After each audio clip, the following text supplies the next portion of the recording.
Being Shirley Jackson's daughter was not simple at all.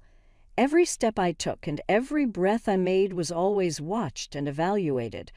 My dad, the strong CEO of Jackson Industries, had planned my whole life before I could even walk.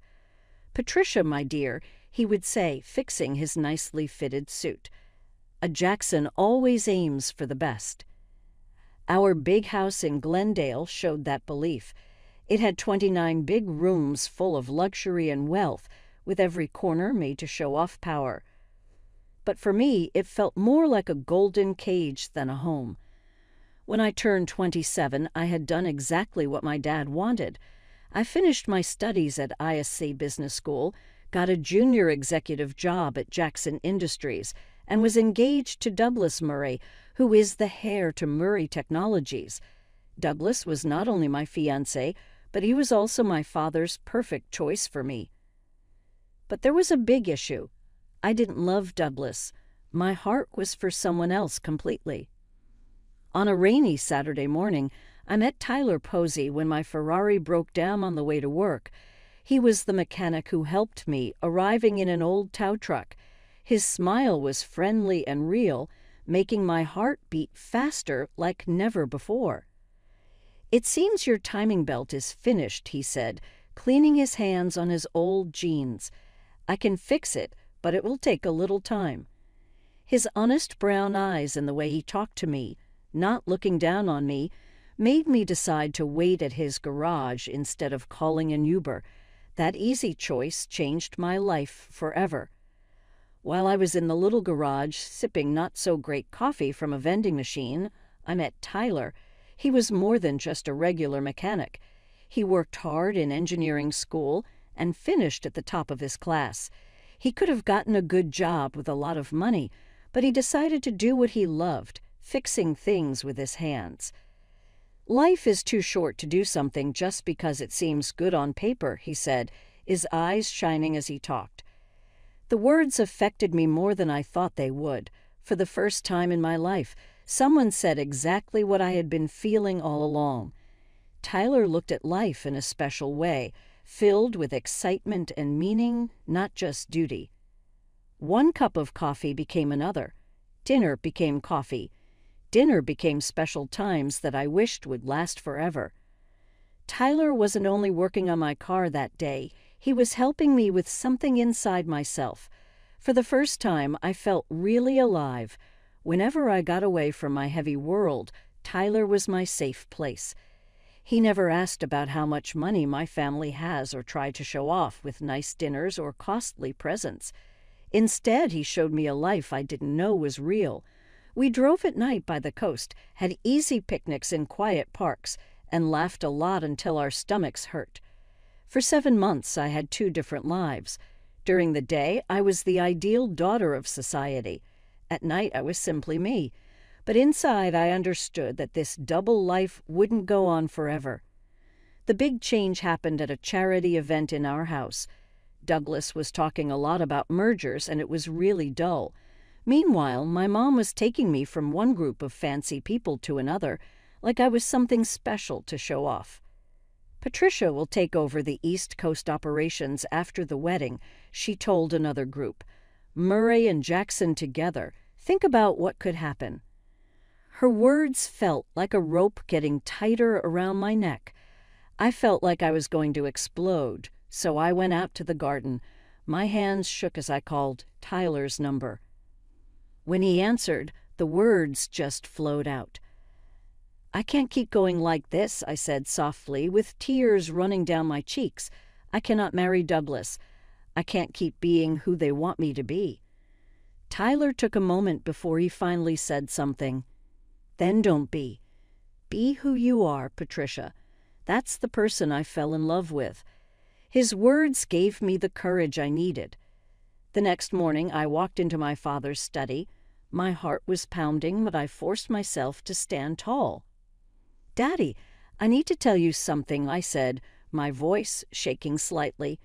"I can't marry Douglas. I'm in love with someone else." The explosion that followed was immediate and overwhelming. My father's face turned a deep shade of purple, and his voice boomed like thunder. A mechanic, he roared, slamming his fist onto his mahogany desk.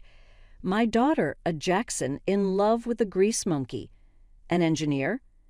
Daddy, I said, trying to keep my voice steady. And he's brilliant. If you would just meet him. Absolutely not, my father bellowed, cutting me off. His voice was sharp enough to shatter glass. You'll marry Douglas as planned, or you can forget about your trust fund, your position at the company, everything. Is that clear? His words hit me like a slap, but they also sparked something inside me. For the first time, I realized how tightly I had been controlled my entire life. It wasn't just about Tyler anymore. It was about choosing my own path, no matter the cost. I stood tall, finding strength I didn't know I had. Crystal clear, Daddy, goodbye, I said firmly, walking out of that study. It was the hardest thing I'd ever done. My mother's hysterical sobbing, my father's angry threats, and the whispers of the household staff followed me as I packed a small bag. This was the only home I had ever known, but I knew I couldn't stay. When I stepped outside, Tyler was waiting for me by his modest apartment, worry written all over his face. As I explained everything that had happened, he looked troubled. Patricia, that's your whole life you're walking away from. Your family, your inheritance. I can't let you give all that up for me. I silenced him with a kiss. I'm not giving up my life, Tyler. I'm finally starting it. The next few months were a crash course in real life. I moved into Tyler's small one-bedroom apartment, got a job as an entry-level business consultant at a small firm, and learned how to live on a budget. It wasn't easy. There were moments when I missed the comfort and luxury I had taken for granted. But for the first time, I felt free. I wasn't living by anyone else's rules but my own. My parents didn't make it easy for me. Their attempts to bring me to my senses ranged from emotional guilt trips to outright sabotage. They froze my bank accounts, canceled all my credit cards, and even tried to get me fired from my new job. But every obstacle only made Tyler and me stronger. As a team, we learned to support each other and fight for the life we were building together. When Tyler and I decided to get married, we chose to keep it simple. We planned a small ceremony in a local park. There was no designer gown, no extravagant decorations, and no society photographers. Just us and a few close friends who truly cared about us. It was everything I wanted. A day that was about love, not appearances. On the morning of the wedding, I received a text from my mother. Your father and I will be attending. This is your last chance to fix this mistake. My heart raced as I showed the message to Tyler. He gently squeezed my hand. It's your call, love. Whatever you want. Despite everything, I wanted them there. They were still my parents, and a part of me hoped they might finally see how happy I was. I took a deep breath and replied, I'd like you to come.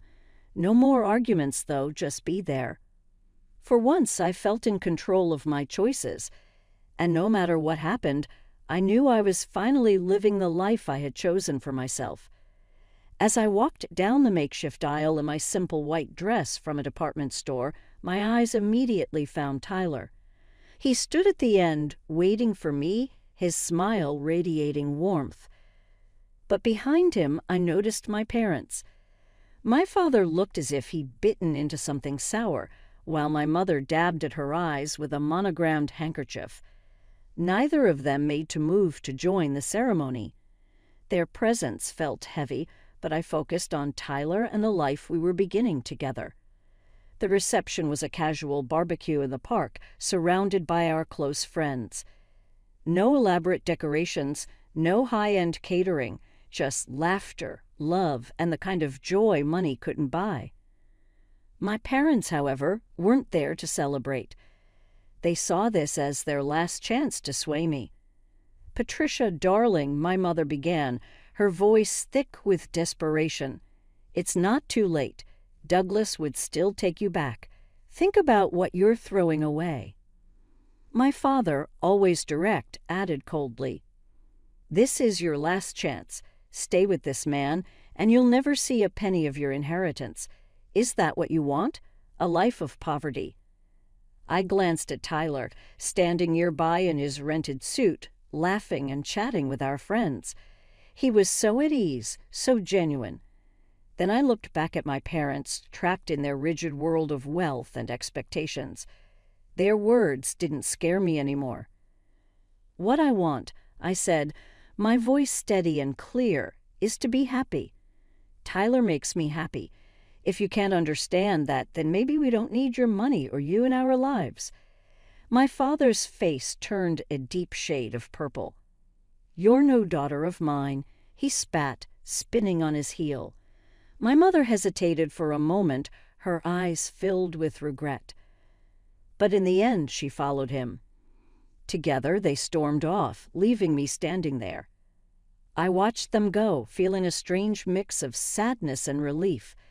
Tyler appeared beside me, wrapping his arm around my waist. "You okay?" he asked, gently. I leaned into him, feeling the solid comfort of his presence. "Never better," I said, watching my past walk away for good. That was 7 months ago. Since then, Tyler and I have built a life together, one filled with hard work and even harder love. Tyler continued running his garage while taking night classes to earn his master's degree. I threw myself into my consulting work, slowly building a client base. We were happy, truly happy, even if it meant watching our spending and clipping coupons. For the first time, life felt real. But Tyler was keeping something from me, something that would turn my world upside down once again. Everything changed on what seemed like just another ordinary Monday evening.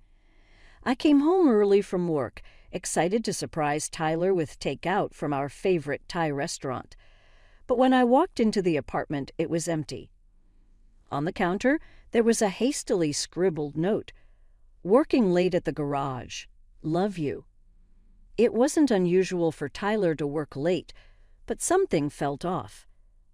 Lately, he'd been distracted, taking mysterious phone calls and working strange hours. A knot formed in my stomach as my mind wandered to dark thoughts. Was something wrong? Was I about to lose everything again? Unable to sit still, I decided to bring dinner to him at the garage. Maybe we could eat together and ease my worries. But when I arrived, the place was dark, and Tyler's old truck wasn't parked in its usual spot. My hands shook as I called his number. It went straight to voicemail. Panic started to creep in, and my heart raced. Just then, fear began to overwhelm me. My phone buzzed with a text from an unknown number. "Mrs. Posey, please come to 1868 Allen Avenue immediately. It's about your husband." My breath caught in my throat. Allen Avenue, that was in the industrial district, miles from Tyler's garage. With trembling hands, I entered the address into my GPS and drove through the dark city streets, my mind spinning with worst-case scenarios. What was going on? Why was Tyler there? The GPS led me to a massive modern building with sleek glass walls and a professional look that didn't match Tyler's usual world. As I approached, the security gates opened automatically, and a uniformed guard greeted me. "Mrs. Posey," he said with a respectful nod, "please take the executive elevator to the top floor." Executive elevator. Top floor. My confusion grew, and my heart pounded in my chest as I stepped into the sleek elevator. When the doors opened, I found myself in a breathtaking office suite. Floor-to-ceiling windows offered a stunning view of the city, and everything around me oozed wealth and power. Then I saw him, Tyler. He stood at a glass desk with his back to me, looking out over the city. But this wasn't the Tyler I knew. Gone were the worn jeans and oil-stained T-shirts. Instead, he was wearing an impeccably tailored suit, the kind that probably cost more than our monthly rent. "Tyler," I whispered, my voice barely audible. He turned around slowly, and his familiar warm smile greeted me, though there was a hint of nervousness in his eyes. "Charlie," he said softly, using the special nickname only he called me. "I think it's time we talk." My mind raced as I stood there, staring at the man I thought I knew. Who was he really, and what was he about to tell me? Before Tyler could say another word, the office door burst open, and there they stood, my father, mother, and Douglas Murray. It was like stepping into a nightmare. "What is the meaning of this?" my father roared, his face already turning that familiar shade of angry purple. "Security said Patricia was heading up here. What are you doing in the CEO's office? You mechanic." Tyler didn't flinch. Instead, he calmly straightened his tie and stepped around the desk. "Actually, Mr. Jackson," he said evenly, "I am the CEO, Tyler Pawsey, founder and chief executive officer of Pawsey Innovations." The silence that followed was deafening. My mother grabbed the nearest chair to steady herself. Douglas's jaw dropped so low, it looked like it might never close again. And my father, for the first time I could remember, was utterly speechless. "But," my mother stammered, struggling to find words, "you're a mechanic." Tyler smiled gently and took my hand. "I own a chain of auto repair shops, yes. That was my first business, started with a loan from one of my college professors. But Pawsey Innovations is my main focus. We're a tech company that specializes in revolutionary electric vehicle batteries. Those late nights at the garage? That's what they were about. We were finalizing our newest prototype." I stared at him, my head spinning. This was a side of Tyler I never knew. "Why didn't you tell me?" I asked, my voice barely above a whisper. Tyler turned to me, his eyes soft and full of understanding. "Because I needed to know," he said. "When we met, I had just made the Forbes 50 under 50 list. Every woman I dated before you only cared about my money or my status. But you fell in love with me when I was just a mechanic. You gave up everything to be with me. I had to be sure." "Pawsey Innovations," my father finally muttered, his business mind catching up to the moment. "The company that revolutionized electric vehicle battery technology, the one every major car manufacturer is fighting to partner with. That's you." Tyler nodded, still holding my hand. "Our market valuation hit $150 billion last week," he said. "Not quite Jackson Industries territory yet," he added with a small smile, "but we're getting there." The room went silent again. My mother looked like she might faint. Douglas looked completely defeated, as if the wind had been knocked out of him. My father, though, stared at Tyler with a mix of disbelief and something I never expected to see, respect. As for me, my emotions were a whirlwind. The man I fell in love with wasn't just a mechanic. He was a visionary, a leader, and a genius. But none of that mattered. The only thing I cared about was the same thing that had drawn me to him in the first place. Tyler was the man who loved me for me, and I loved him for exactly who he was. I couldn't help but laugh at my father's expression. All those months of looking down on Tyler, dismissing him as nothing more than a poor mechanic, and here he was, secretly building an empire right under their noses. Tyler's voice grew sharper as he spoke now. "I think we should discuss how you've treated your daughter. The same daughter, by the way, who just became one of the largest shareholders in Pawsey Innovations when she married me." My father's face turned pale. Jackson Industries had been struggling to break into the electric vehicle market for years. A partnership with Pawsey Innovations would have been a game changer, and he knew it. "Now see here," my father blustered, trying to regain control. "We were only looking out for Patricia's best interests by damaging hers." Tyler countered, his voice calm but firm, like steel wrapped in silk.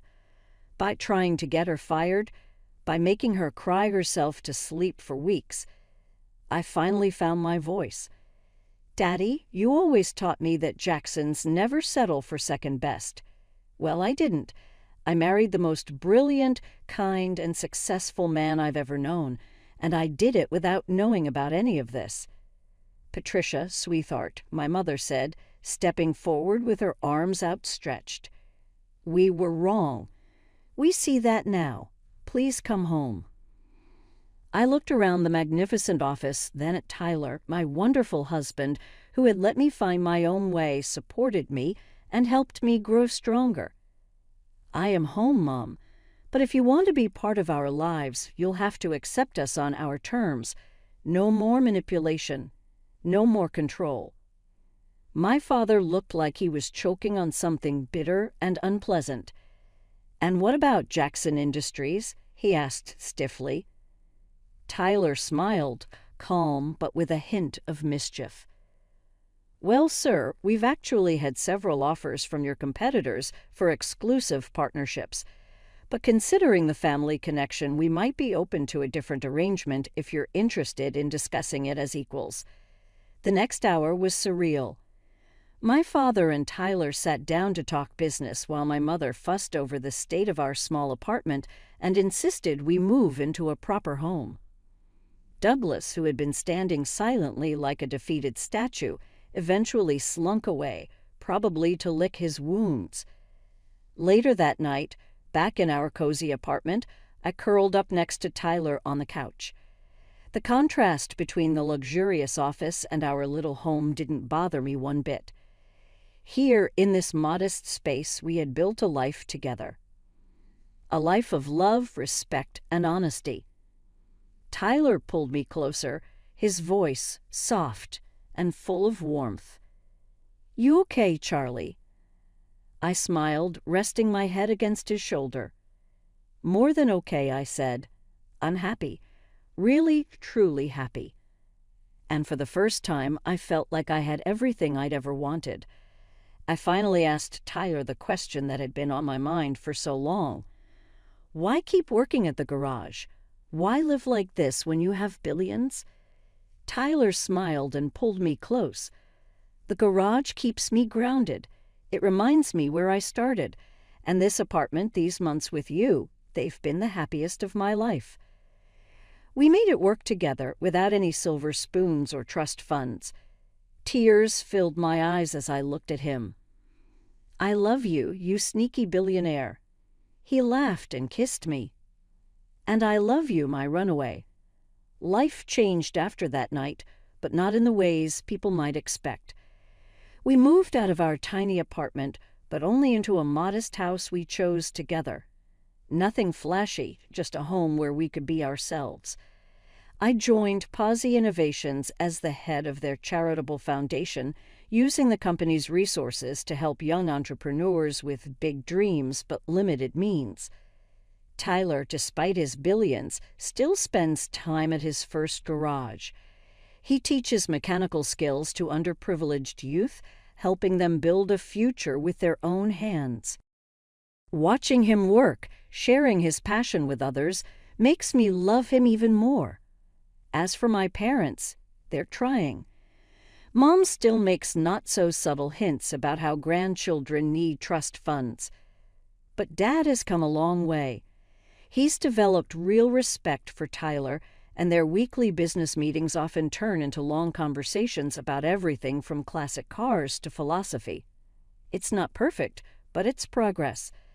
I've also come to understand what Tyler meant about life being too short to live just on paper. Sometimes the best things come disguised as broken-down Ferraris and bad coffee from vending machines. Life isn't about plans or appearance. It's about the moments that make you feel alive. The best part. Every now and then, when we drive past our old apartment or pick up takeout from our favorite Thai place, Tyler still looks at me the same way he did when we first met. Back then, he was just a mechanic, and I was just a rebellious girl running from a life that didn't feel like my own. Because in the end, love doesn't care about bank accounts or business empires. It doesn't measure success in dollars or status. Love is about who you are when everything else is stripped away. It's about finding someone who sees you, truly sees you, and loves you anyway. And that's us, Patricia and Tyler. A mechanic and a runaway who found something far better than billions. We found each other.